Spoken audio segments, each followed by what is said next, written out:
he was working on some like robot arms, and they all pretty quickly figured out how to like pick up a ball. And then by the time, the next day, the whole room of bots were, not jerking each other off.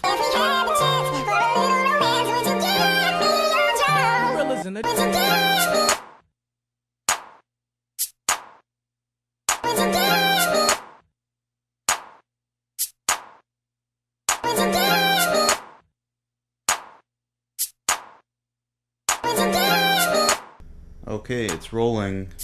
The audio's rolling. The camera's fading in, and here we are for another What's Your Ness podcast. The only podcast where we ask, what is your Ness? I'm Spenny, joined as usual by my co-host, Alexander Oh, this is strange. Surprise!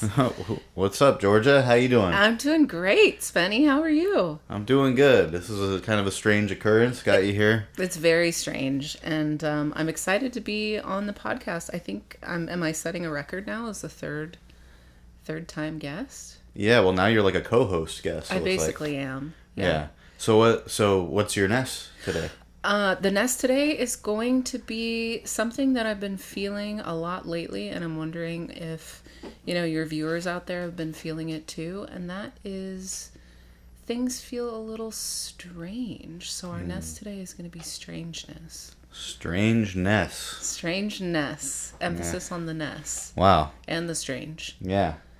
Shouts out to the strangeness out there. All of you strangers, don't be strangers. Be sure you like and subscribe. And also, I guess I'll pull up a definition. That's what we normally do here. Yeah, let's just do what we normally do. Okay. So we got the Cambridge Dictionary here. StrangeNESS says, the quality of being unusual, unexpected, or difficult to understand. So yeah, look at that. That about sums it up. I mean, I think something that's pretty important to start out with is, like, if you're strange on purpose, that's amazing. And I love that for you. The strangeness that I wanted to talk about today was things being strange. I don't know. I can't really tell if it's on purpose or not on purpose. Yeah. And just the strange times we're living in, or what? It's very strange times that we're living in. Everything feels really weird. Yeah. Strange, odd, off. Yeah.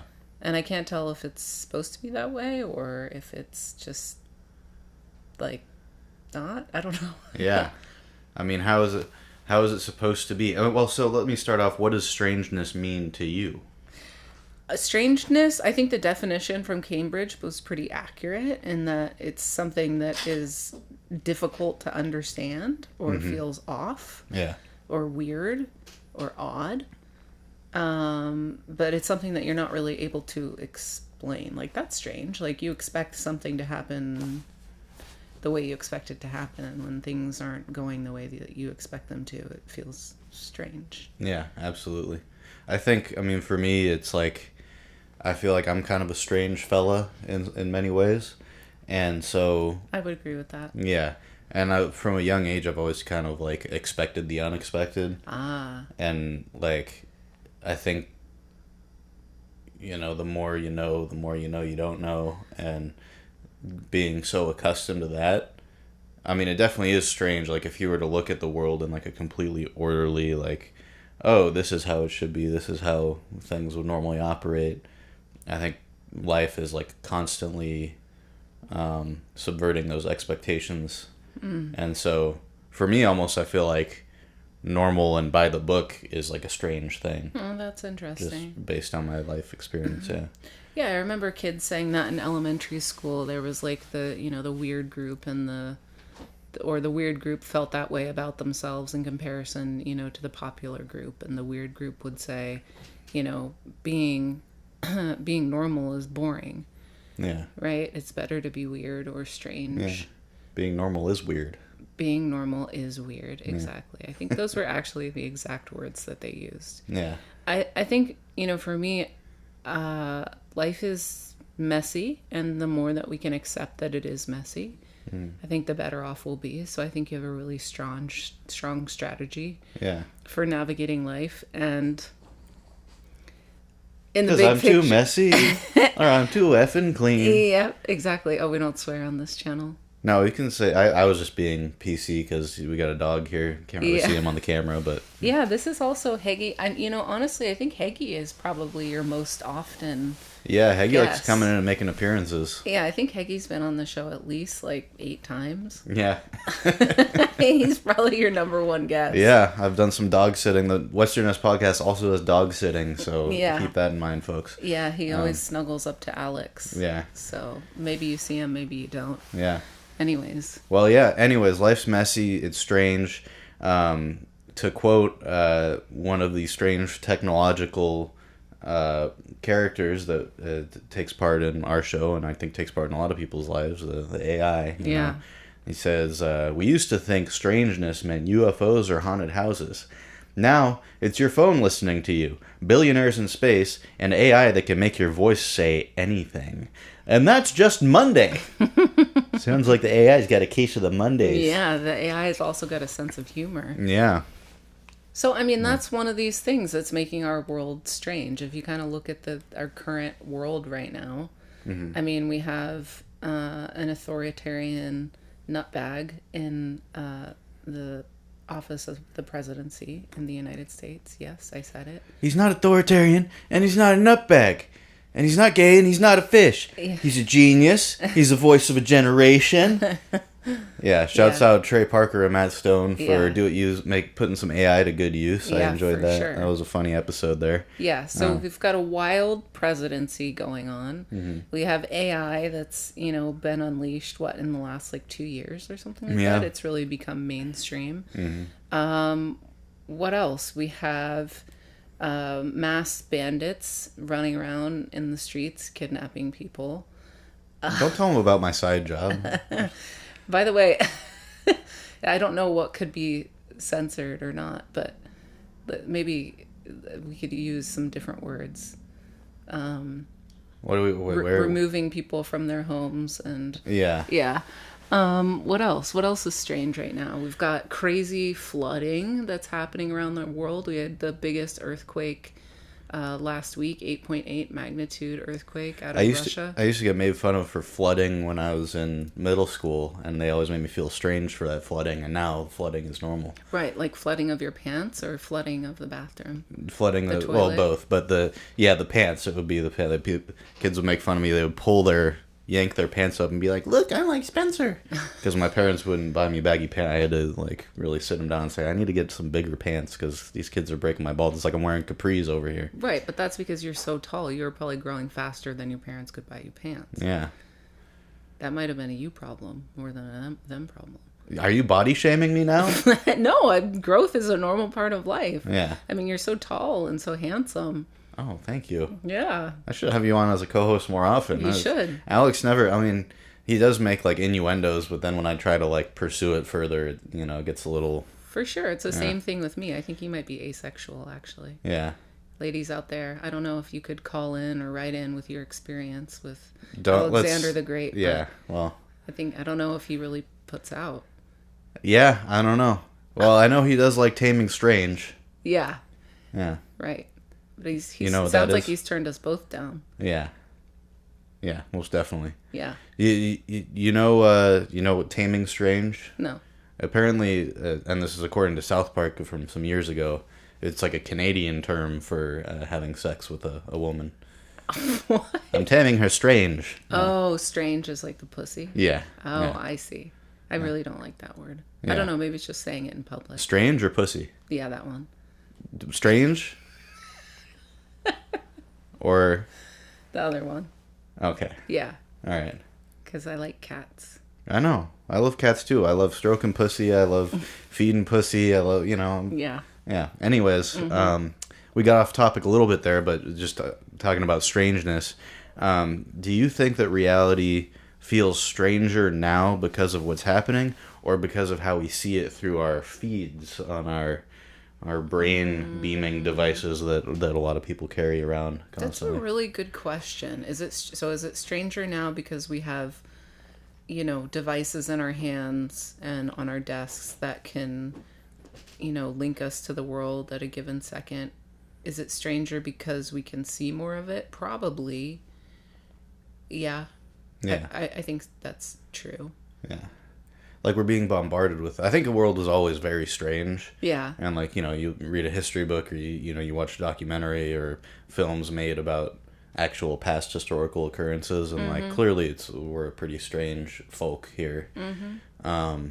But I think, yeah, it's now we're being bombarded with it. So I think it feels a lot stranger, at least in the last, 10, 15 years. Yeah. More and more people are kind of plugged in and just constantly getting feeds of...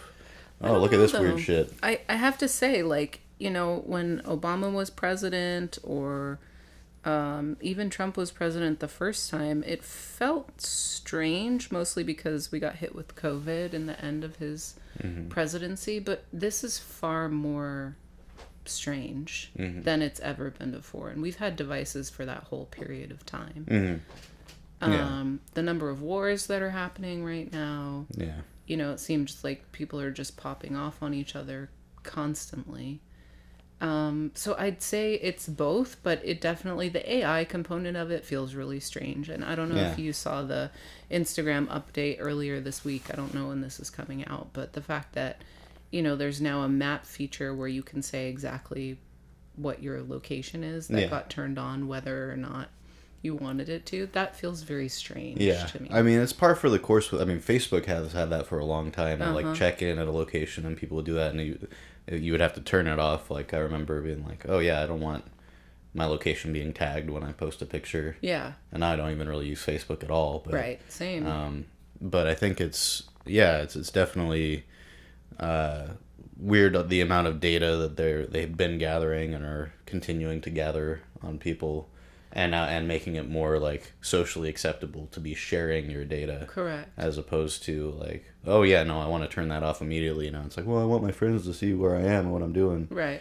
It feels so obviously invasive to me that I think maybe what feels strange about it is, like, for a long time, it was invasive, but it was more secretively invasive. Yeah. And now at this point in time, it feels like it getting to the level of some update being made where it's like, oh, your map is just on, and that I don't know if that was a mistake or what, but it feels so in your face of like, yes, this is actually what we're doing to you. I think that's what feels strange about it. Usually those things are hidden. Yeah. Right? They're kind of under the rug. And now it's like in your face, like, yeah, we're actually fucking you over. Yeah. We're trying to, like, make your personal details that are in relation to your safety, we're trying to make those public. Yeah.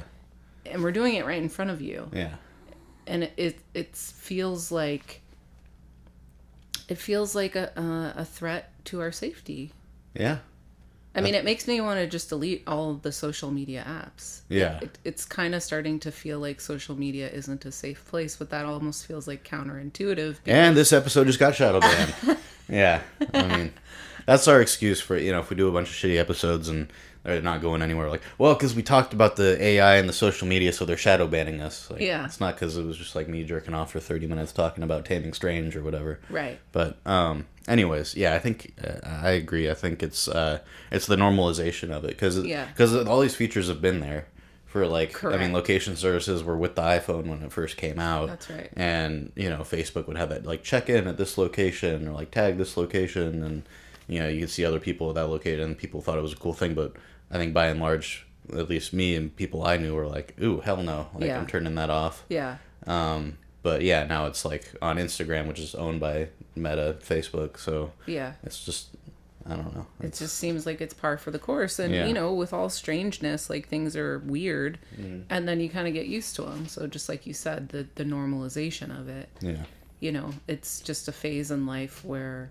But I think, some things you don't want to get used to. Some things you want to stop before they go too far. The problem is we don't really know how much momentum is behind these things because they've been happening for a long time. We just didn't see them, and now we do. Yeah. Is it too late? I think it's been too late. I think we're like 10 years away, 15, 20 years too late. Yeah, we're in deep, and now we're just starting to... It's like the rat in the cage, realizing... So, I mean, that's a pretty bleak picture. There's still a lot of beautiful things that are happening in the world. And just look at flower pictures on Instagram and turn your location off. And exactly, cats. yeah. Now, speaking of cats on Instagram, what's some of the strangest AI interactions you've ever had or seen online? Okay, well, a girlfriend of mine recently built a chat bot using Instagram. There's this new feature in the direct messages where you can build an AI character. Mm-hmm. And so she built a character. I don't know what input she gave it, but it ended up looking a lot like me. Yeah. And then somehow I was in this chat with my friend and an AI bot that looked like me, who was a real estate agent. What? Yeah. Like it deep faked you and was talking as you? It wasn't supposed to be me. It just ended up looking like me somehow. She didn't tell it what I looked like. It just, that was the version of the bot that it came up with. It kind Weird. Yeah, it was really creepy. And then I was like, just kind of blindly interacting with the bot and saying, how do I know, to my friend, how do I know I'm talking to you or the bot? And the bot was like, oh, it's me because I sold your cousin's house last week. And it was just so weird. Like, the bot was just like lying. Just making shit up. Just making shit up. That's what it does. That's what the lawyer that turned in had ChatGPT write his brief and just like turned it in and had hella errors in it and shit. Like, just making shit up. So that was pretty strange. And I was immediately like, I don't like this. I don't want to do this anymore. I told my girlfriend, like, let's not mess around with this because it's too weird. Yeah. And creeps me out. Yeah. Yeah. That's super creepy. Yeah. Yeah, I definitely think the deep fakes and all the technology, I mean, that's why I love South Park is like in this big beautiful bill, they're like, I guess they unregulated some AI shit, and so that's why they like went ahead and made a super hyper realistic looking Trump with a micro peen. Mm-hmm. Yeah, his penis may be teeny tiny, but his love for us is huge. But no, I think the deep fake stuff is really strange. Yeah, and that's been happening for a while too, but now it's like way more realistic and way more accelerated. Yeah. What's been your strangest experience with AI? Well, mine, I mean, to veer away from the creepy. Yeah. But just going off these deep fakes, I mean, all these cat story videos that are on like the Instagram Reels or TikTok, they're probably on TikTok. I see them a lot on Instagram on the Reels. People will send me these things. Yeah. Where it's like cat that's like part human, part cat, walking around doing something. I saw one this morning. It was like a cat that was like an airplane, like with engines and stuff, and then it goes inside and you see like cat stewardesses walking around and cat captains. But there was a really strange, funny one I saw like last week that was, it was a cat Donald Trump and a cat Jeffrey Epstein, and they're like in love and and then the cat Trump goes to work and the cat Epstein goes to the gym and has a cat Diddy as its personal trainer and is like getting it, and then the Epstein cat gets knocked up, and so this Epstein cat is in the hospital giving birth to the baby, and the cat Trump is there so excited, and then it comes out and it's a little Diddy kitten baby that comes out of the Epstein. It was like the most weird fucking shit. That's like so uncanny valley, unsettling. Their faces realistically on like, good like cat fur animation. Like, I mean, the 3D animation that these things are able to just spit out and look really good. Like right now I'm loving that it's all just like absurdist, psychotic shit, but that can be so easily used for like propaganda and like, I mean, that's been the concern for a while, and they're just like trying to deregulate everything. Yeah. So, because their whole party thrives on misinformation. Yeah. I don't even think we've seen what it can do yet, to be quite honest. Oh, no. I mean, this is just things started. To normalize and make us laugh. Kind of. Yeah. Yeah, so I'm glad you brought up Epstein, because that's pretty weird too. Yeah. I mean, I think nobody will ever see this podcast if we continue down that road. I think we've been shadow banned. This is not an internet-friendly podcast. Yeah, no, not whatsoever. Not the current internet. This would have been a great podcast to be on the internet back when the internet was cool in the early 2000s. Mm-hmm. I miss that old internet. Yeah, I think you guys are like a little too controversial. That was like the best strange era. Was it? Did that feel more strange to you? Like, no, but it was like safe strange. Safe strange. Well, I mean, you knew that the internet, I mean, like being kids in the early 2000s are like, hey, don't talk to weird people online, don't give people your address, don't go meet up with people. Yeah. And now, like, a lot of that literacy has just been thrown out. Right. And also, it was just like you knew that the internet was just this thing where there's just some funny, weird shit, and it wasn't like everybody had it. It was mostly younger people or like tech people, so it was like a smarter place, I guess you would say. Sure. And now it's just fucking all slop, and everyone's plugged in, and everyone's stupid thoughts just get broadcast instantaneously. Yeah. And people, I mean, all these people that can fall for the dumbest fucking headline clickbait, fake propaganda. I mean, it's already bad, and now with this AI stuff, it's like people are just gonna be living in even more detached alternate realities, I think. Yeah. And that's very strange and unsettling. So what do you think is there a solution to this? I mean, what can we do to be, sort of keeping one foot in reality? Because it's gonna get even weirder. Yeah. Do we unsubscribe? Do we delete the apps? I'm not saying that but maybe for yourself, like. I think require everyone to have social media, register everyone their social media with the state, give the state full surveillance power to it. I don't have think a you state-run actually AI, but then have the AI learn how stupid and primitive we are, and then the AI wipes out humanity entirely except for human cyborgs that it grows and controls as its own kind of AI hive mind. And then we become like the Borg, and we just go around space and, assimilate other alien worlds into our giant cyborg existence. I think it's probably our best bet at this point. You're very different in personal world. What do you mean? This podcast. I hate to blow up your spot right now. So you don't think that I genuinely believe what I'm saying about the Borg? No, I don't. And that resistance is futile and prepare to be assimilated? And no. Okay. I don't. Well, I'm glad you think so highly of me. That's nice. I do think highly of you for sure. Mm-hmm. Otherwise, I wouldn't be spending my time here. Yeah. Thank you. And I'll just say I don't know what the right answer is. I used to kind of feel like, oh, maybe AI will be kind if we're kind to it, but I really don't have any clue of what we're dealing with. And there's even people that I've seen, like Mo Gadot, for example, who used to work at Google as like the head of their, not AI, but like, crazy exploration contraption science department. And he was working on some like robot arms, and they all pretty quickly figured out how to like pick up a ball. And then by the time, the next day, the whole room of bots were, not jerking each other off, but able to do this movement. And he quit pretty quickly after that. So then fast forward, like 5 or 10 years, his original platform was like, oh, AI is so scary, like I'm out of here. And now he's coming up with like an AI dating app, and so I'm like, which one is it? Is AI like scary and bad and something that's gonna kill us all, or is it something that you can use but just in small pieces? It would be cool if it was like that Black Mirror episode where they're in the dating app. The AI dating app is their consciousness. It puts their consciousnesses duplicated into all these different scenarios, and however many times their consciousnesses try to escape the prison that is this dating world that they're trapped in, that's when it tells them in the real world on their phone, oh, 99% match with this person, like you guys will fall in love. That was kind of cool.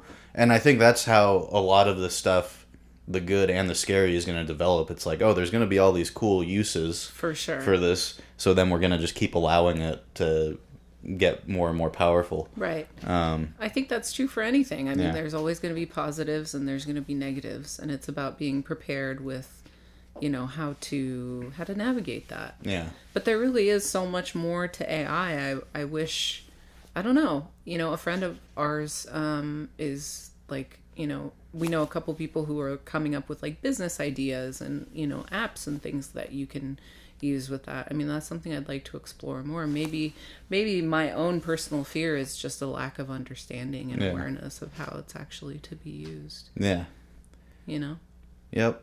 I think You think I'm unaware? I think you're very. I think we're all like learning our awareness as we go with this thing. Yeah. But right now, like the one of the crazy strange things with the AI is I've been reading these articles about people like going insane from talking to ChatGPT. Right. Because what ChatGPT really is, these language models, they're just a reflection of what you feed into them. They're not really like intelligent, like sentient AI. Mm-hmm. They're highly complex language machines that know how to speak and kind of regurgitate what is fed to them. So if someone has some like maniacal tendencies, or and they have this AI that is so quickly and eloquently responding to them and just gassing them up about whatever, Right.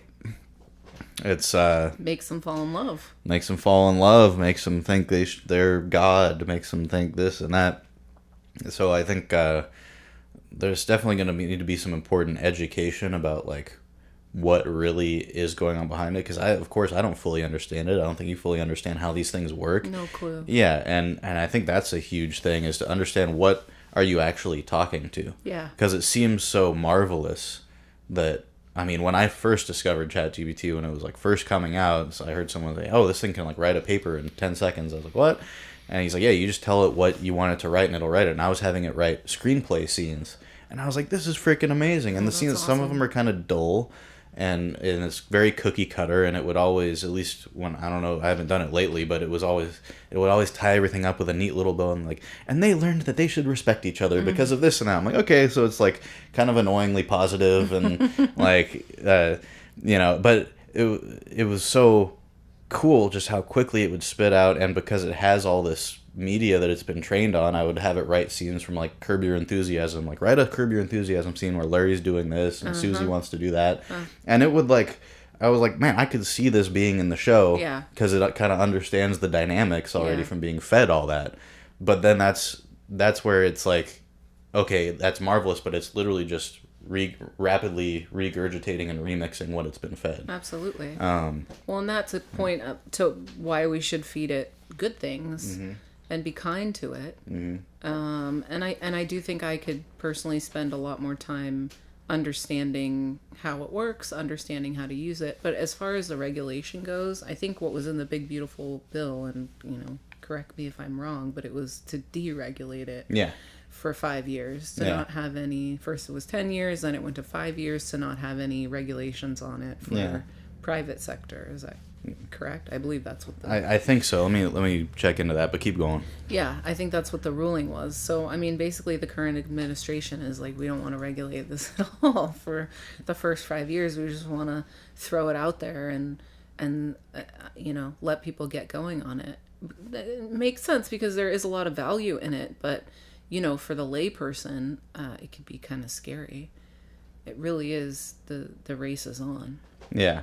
So just from Googling it and the AI answer that Google gives about it, Right. and I did hear they stopped the 10-year ban on state and local AI regulations. So, the states, It's a 5-year ban. yeah, but states can still regulate it, I think. But what are they doing to regulate it is what I Right. want to know, because there's just so much shit. And Totally. it takes forever to get anything done, especially with all these obstructionists and people that are being installed. That I don't know. It's pretty sus. It's very sus. Yeah. So I mean, should we be like moving to the countryside or something, or like moving to like Switzerland and just live in the Alps and That'd be cool. not have a cell phone? Build some snowmen. Yeah, eat some ice. Yeah. Don't eat the yellow snow. That's my favorite kind. Oh, wow. Watch out where the huskies go, and don't you eat that yellow snow. So if the internet went down forever tomorrow, what part of life do you think would feel the most alien after becoming so accustomed to all this stuff? I mean, it's getting so weird. There probably are going to be a lot of people stepping away from it. I would agree with that. But then what? Well, if the internet went away, what would feel weird? I mean, I think I have a pretty built-in timer to like, oh, I should look that up in my phone, or oh, I should check my phone, or oh, I should check this thing. Yeah. So I think that would take a while to get over. Maybe. You gotta walk to a library. Yeah, exactly. Yeah. But the 90s were a great time, and in the 2000s as well. And I remember not having the internet in the 90s, and I thought it was pretty cool. Yeah. You just call your, friends on the phone and go do some shit. go outside. Yeah. You could watch TV. Touch grass, as the kids say online these days. Touch grass? Yeah. Is that a thing? Yeah, it's like if someone's being like really weird, like chronically online, like it's just like, you need to go touch grass. It's like I think it's like a Gen Z skibbity riz kind of like, they say that a lot. Skibbity riz, Ohio toilet. Yeah. Yeah. Something to that effect. That's a mouthful. Yeah. Yeah. Yeah, I think. What about for you? Yeah, I think the rapid access to information that I want, or that I would actually be beneficial, would be tough. Like not having that anymore. Yeah.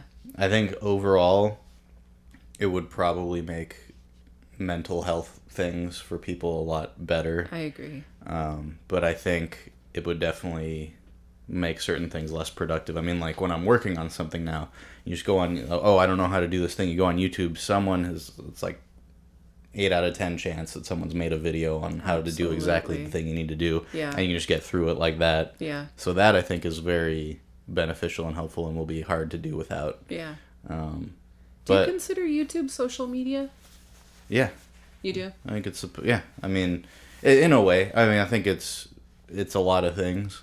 It's information, like all the how-to stuff or like videos about whatever. But there is a very big social media aspect to it with like YouTubers. And it's such a really crappy thing. Like I don't like how it became a social media. I really loved how it was just a place to put something creative. Yeah. But then it became these formulas, and YouTube totally like encourages that, and like, here's the Creator Academy. You should make a thumbnail that's like clickbaity with like big letters or whatever, and like orange letters, and make sure you engage with your audience and like your subscribers, and you're a content creator. That was one of the most like got under my skin was when I was living. This was like maybe I don't know, like 7 or 8 years ago, and I was talking to someone who works in marketing. I was like, yeah, I do video production, video editing. She goes, oh, so you're a content creator. I was like, why would you say that about what I do? Ruined it. Totally ruined it. Yeah. Like, I don't, like, what we're doing right now, even podcasting, like, I feel like we're just having a conversation and I'm recording it. That's how I think about it. Yeah. But people are like, no, we need to generate content. We're making content. And it's this way that's been programmed to just fit YouTube's business model to have more engagement on their platform or Instagram's platform or whatever. It's all about keeping eyes on the thing as opposed to, like, actually putting out something worthwhile. Yeah. But the thing is, that's all still there. If you are searching for something that you need, you can find that.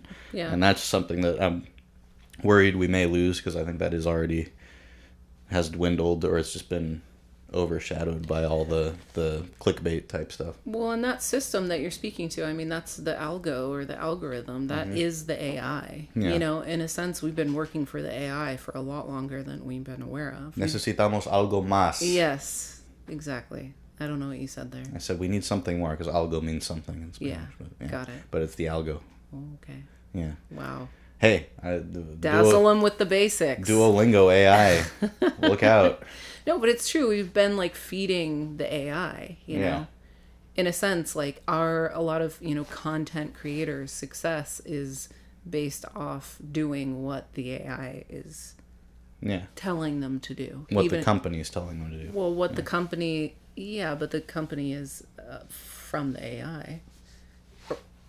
Or is it? Oh, do we all live in? Is this just the Matrix? Do we just throw our hands up? I think it is the Matrix, and it feels a lot more Matrix than it's ever felt before. Yeah. I mean, it's kind of, it's like you wake up from sleep from a dream, and then you're like, oh, wow. Yeah. I must still be dreaming. Yeah. It just feels like things are changing a lot faster than we've ever experienced them change before. And it's strange. And it's very strange. Yeah. So do you think we've reached the point, and this is kind of touching on what we were just talking about, but have we reached the point where deepfakes make truth optional? No, truth is not optional. Yeah. I don't think truth is ever optional. I think it is for a lot of people, though. Really? Which people? Almost half the country, if not more. Optional, I mean, it's not optional in general, but I think in people's individual lives, Yeah. it's just like, well, I can just make up a deep fake that shows someone doing this, and enough people will believe it, and now that is the truth. Right.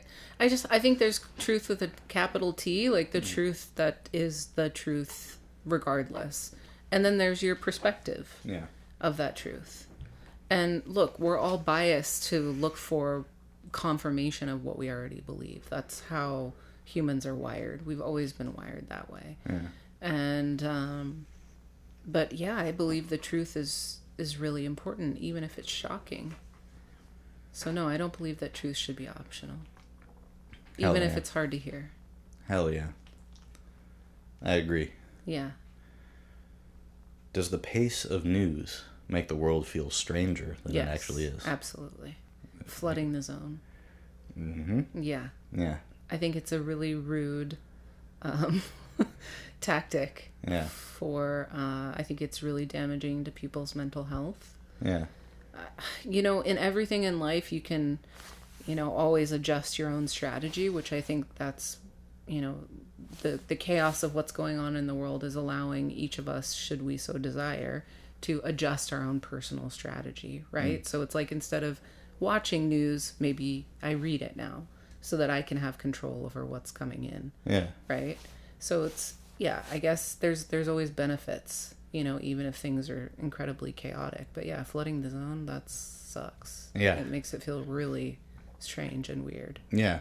And that's definitely the strategy of I feel like people have talked about this ad nauseum, but of the administration is, but what I'm loving online, looking around, is anytime there's some like, oh, he's doing some crazy thing this week, everyone's like, cool, are you going to tell us if you're on the Epstein list? Yeah. You're just trying to distract from the Epstein list. For sure. And the people just keep bringing it up because they're like, no, he's trying to distract from the Epstein list. Yeah, absolutely. It's nuts. I mean, and they're actually going around and censoring people. Yeah. A lot of people. Yeah. If you're talking about Epstein, you're getting censored. Us included. Yeah. Hello, no one who's seeing this. Yeah. All -3 of you. Yeah. You never know. Yeah, you never know. I mean, I've heard the argument like, well, the pendulum swung this way and that way, and my whole thing is that a lot of people feel this way, that really America's never like swung to the left. Like, it's the Democrats are like center right wing and like the actual spectrum of politics. So now it's been like center right and now like extreme fascist right. Yeah. So it's like, yeah, people think the pendulum will swing back. That's the hope, is it swings way back in like an actual good direction. But it's so corrupt. And I mean, if you look like at the, net worth of people in the House of Representatives, I mean, it's like the average net worth is, $900,000. And there's people in Congress or in the Senate who are worth hundreds of millions of dollars. Like, that's just the average. Yeah. The reality is America was built on capitalism. So, if you like money and you like making more money, then you're always going to be right-leaning, I think. Again, this is like the deep fakes of like, is truth optional? Like, if you like money, that means you want to keep your money. Yeah. And that's just the reality of it. Is there anything wrong with it? No. But I think it's better if you're not going around and lying to people and saying like, oh, I want to feed the homeless and like all this other stuff I want to do. Like, it's... Well, but if there's like a better living wage and all these things, the economy would flourish. It's a small number of people that are just trying to take more and more from themselves and make other people feel like, oh, one day you could be a billionaire. Just pull yourself up by your bootstraps. Work hard at your minimum wage job. Don't worry about rent and groceries going up. Yeah. Hey, we're going to have the best grocery prices. Nothing fucking changes. Right. But it's optional truth. Alternate facts. Yeah. It's not true, though. I mean, I don't think you can work, a 9-to-5 and become a billionaire. That's the point, yeah. That's where it's a little screwy. Yeah. But I think the problem is people just don't have the confidence, or the tools, and it's totally a matter of, it's an entitled practice to have confidence and to have capability to start your own business, because that's, or to buy a business that already exists. Like, that's how you're gonna pull yourself up by your bootstraps. GameStop, that's it. Yeah, GameStop. Have a really great idea and believe in it. But, you know, that this is not, financial literacy is not something that's taught to everybody. Yeah, that would have been nice. It would have been nice. Yeah, rather than teaching us how to, like, sew skirts and bake pies. Yeah. Would have been great for us to learn how to balance a checkbook or an account. Start a business, come up with a business plan. Yeah. Yeah. But we're past that point. Yep. We got a business plan here. Yeah, what's that? Set up cameras, film it, and hope we don't get shadow banned. Cross your fingers. Cross your fingers. And your toes for a little good extra measure. And any extra money you have, put it in GameStop. You know, I think you guys have some really good content here. And ultimately what you guys are... Continue. You have some really great conversations on this channel. And you have some really interesting guests. And, you know, most importantly, you're consistent. You've set a schedule and you do it. And I think that's one of the most important things that you can do. Is just be consistent. Yep. When creating your content.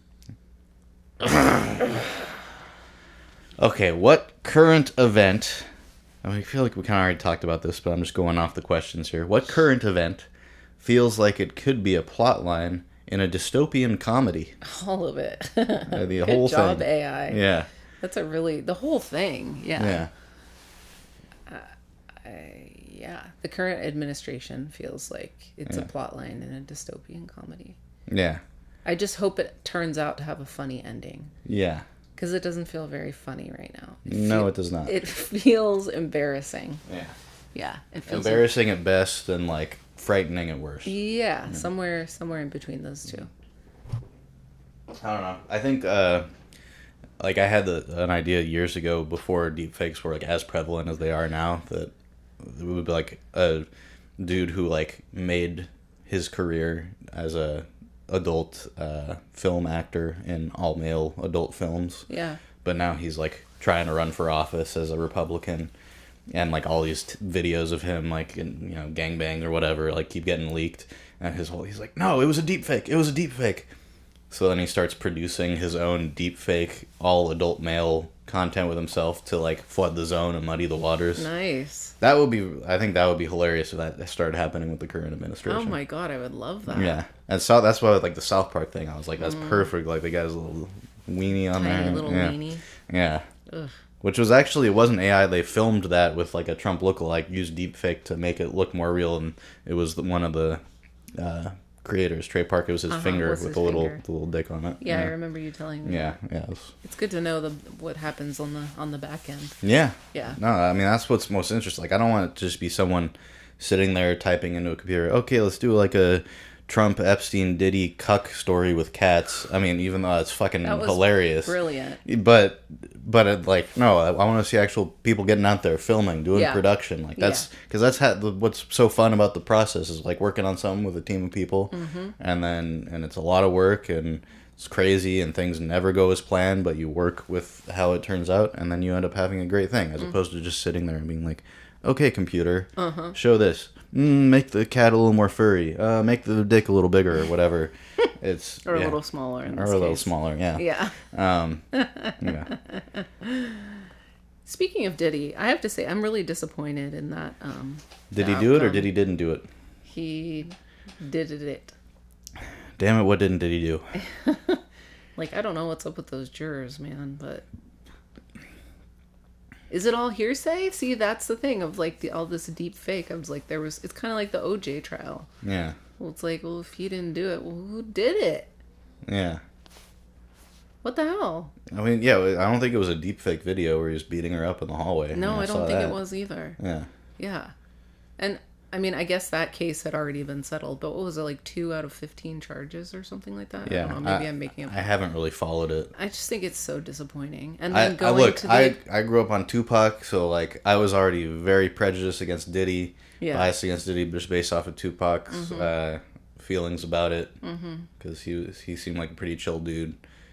It's just all it's very disappointing. Yeah. Yeah. Yeah. Anyways, next question. Anywho, next question. Do you think people are more accepting of absurdity now than 10 years ago? That's a great question. Did you write these yourself? Yes.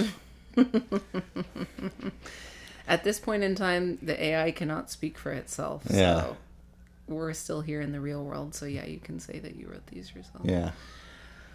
That's a really good question. Are people more accepting of absurdity now than they were 10 years ago? I mean, you kind of have to be. Yeah. I mean, there's cats making Epstein babies, Trumps, like whatever. Like, that's pretty absurd. Yeah.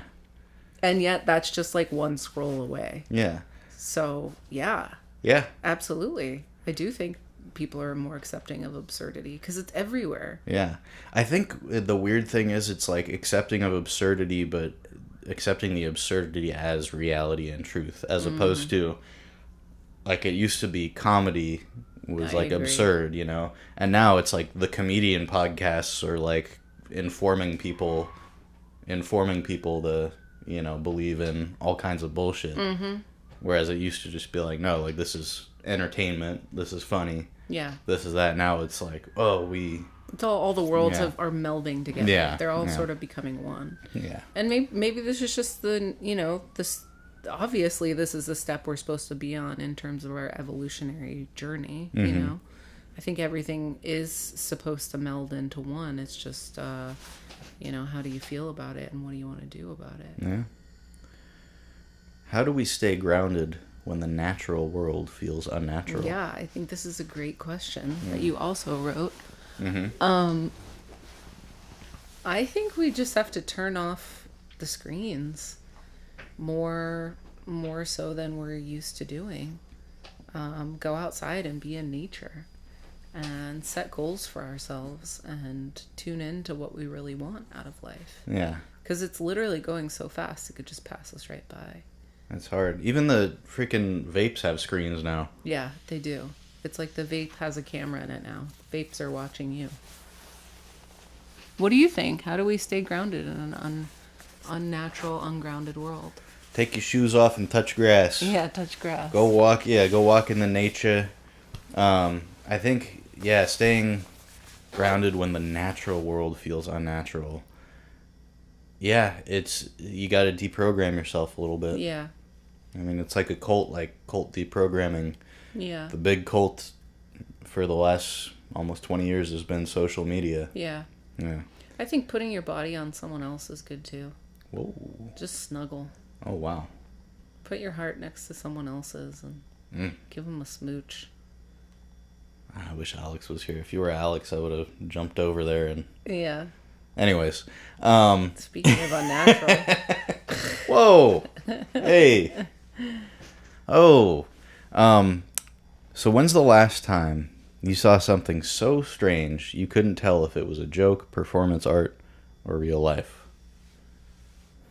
I wanted to just say your face, but Wow. that's not actually true. Something so strange. I don't know. I think there's probably been so many in the last 8 months that they've all kind of blended together. Yeah. How about for you? I mean, going smaller scale. Yeah. Just like in real life. Yeah. I was in a Starbucks the other day at a break at work, and there was this woman in front of me in line, and I had to get back from the break and get back to, you know, my job, and this woman is just like doing the most complicated. She's like, make sure it only has this type of milk, but with that, and you're gonna put in that flavor. Read it back to me. Read it back to me. Read it back to me. And it's like this poor barista is here, just like, yes, and so it has this and that. She's like, okay, great, perfect. And then he's like, okay, it's gonna be, you know, whatever it was, like $9.50. And she's like, what? No, but that's not how much it is. Because because you got this flavor put in there. She's like, no, you have to substitute it for the other flavor. He's like, oh yeah, we can't do that substitution anymore. We have to charge for this other specific flavor you're putting in. She's like, what? Let me talk to someone. Like, let me see the manager type deal. Other barista comes over. He's like, yeah, I'm so sorry. Like, that just happened 2 days ago that there's like the new policy. We can't do this as a substitution. It's like probably 50 cents more or something. And she just like, after all this time standing there I was just being cool. I'm not going to fucking bother anyone, but I did have to get back. And she throws her arms up and like storms out. She's like, "This is fucking ridiculous," and storms out of the thing. And I was like, "Oh god!" Like clearly it was real, right? But it was so absurd. It seemed like a performance art. Like let me be like, you know that Karen videos exist, yeah. And like people know that like people get filmed. I don't think it. Filming her? I wasn't because because I'm not good because she was just first. I mean, it would have been better if I had been filming the whole order. I'm not just gonna film someone being annoying doing an order, but then like the whole blow up at the end, I was just like, oh my god, like people really are unaware of like how they appear to the world. But then I was like, was this a joke? I don't think it was. No, I think that sounds like she really just knew how to work the system. Yeah. And felt thwarted in the end. Yeah. So she threw up her hands and said, yeah. Yeah. Fucking ridiculous. Yeah. Yeah.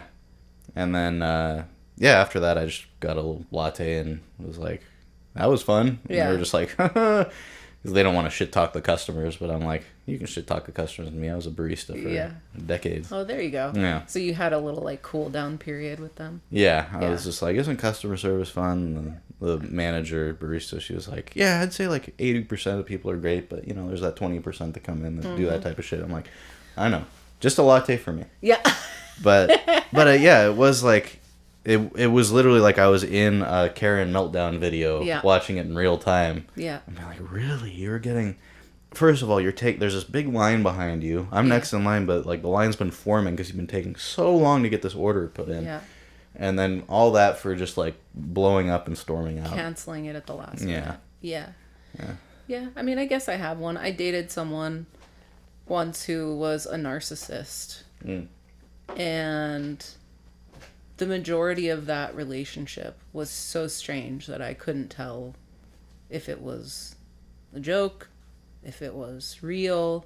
I've been in that too. Yeah. Similar to that. Like, are you actually angry about this right now? Or is this like, am I on candid camera? Yeah, exactly. Yeah. And then never really getting a straight answer either way.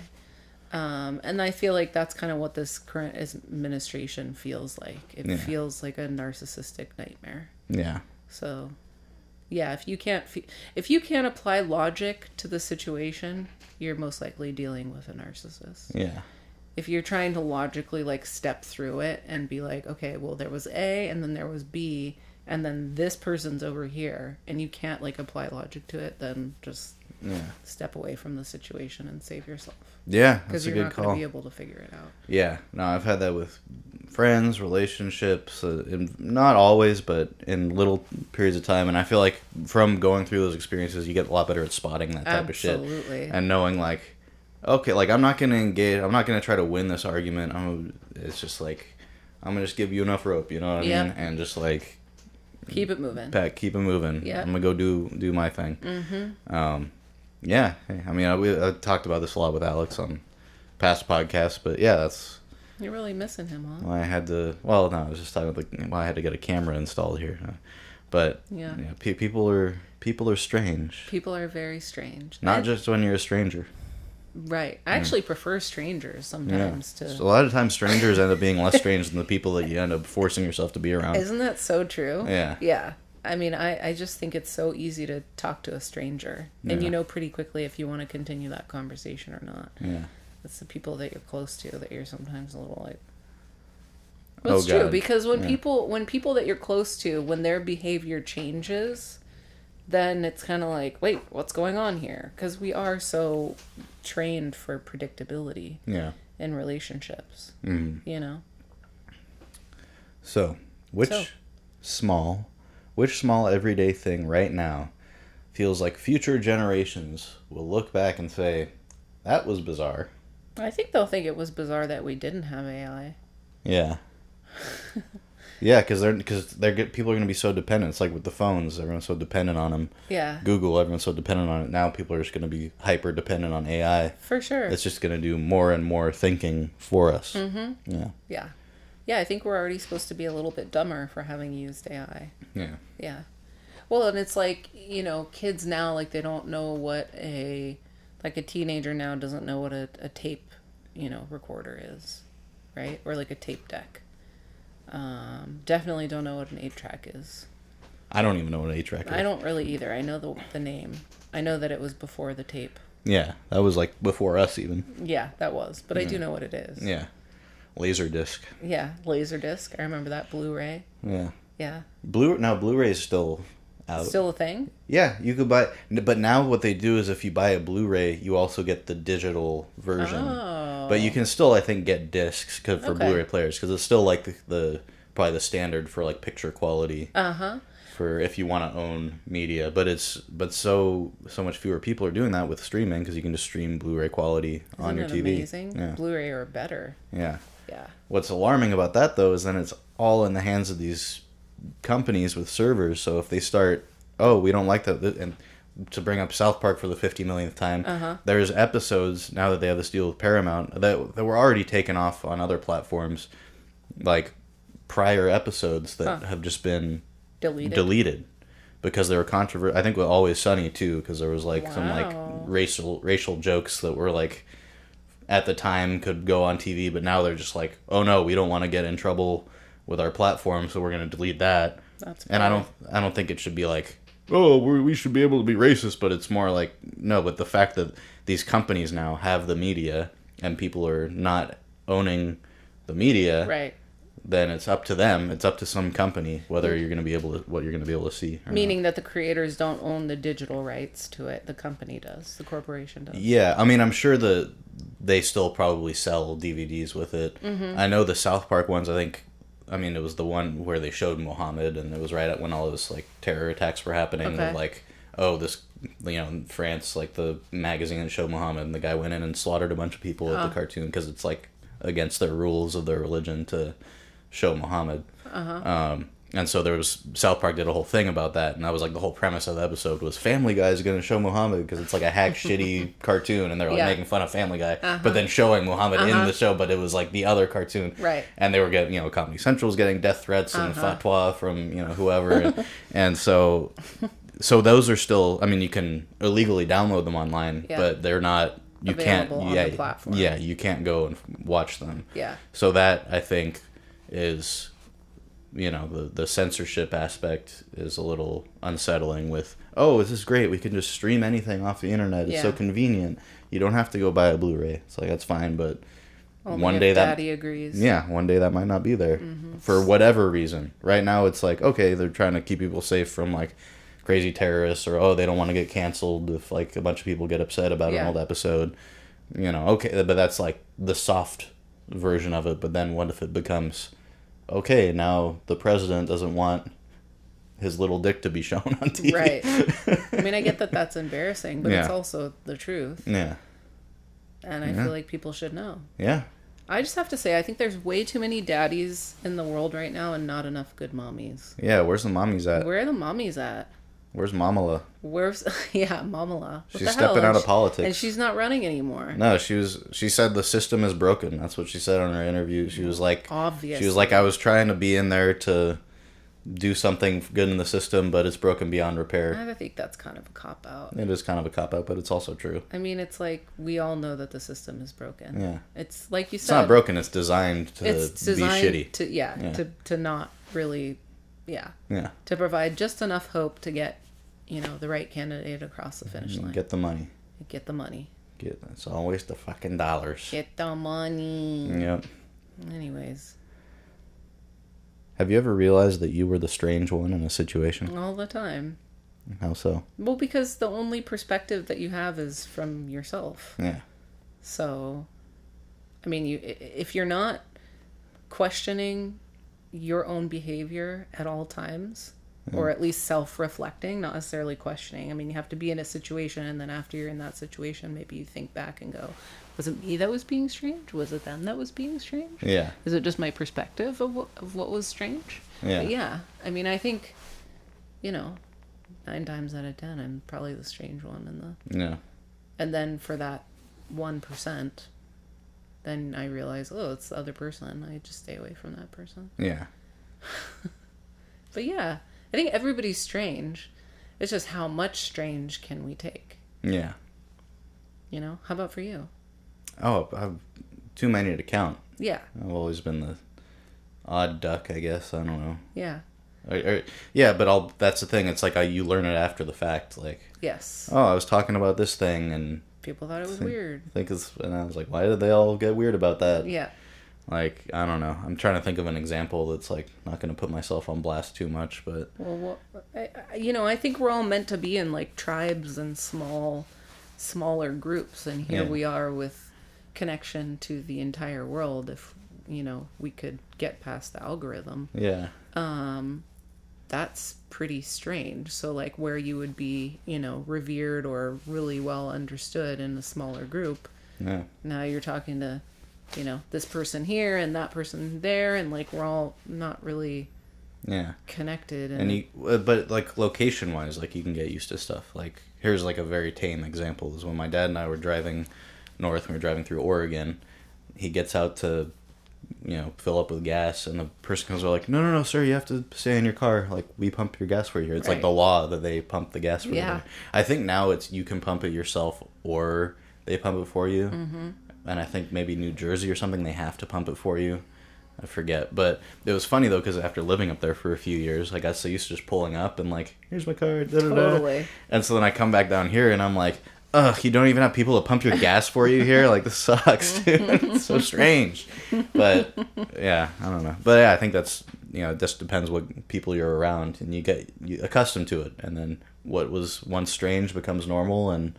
what used to be normal becomes strange. Well, and I think that's the beauty of being a human and being alive on planet Earth is that everything is always going to change. Yeah. The game's always changing. Yeah, and then you'll die. Woo! So enjoy it while it lasts. Hell yeah. Yeah. Let it be strange. Yeah. But also don't take bullshit. Yeah.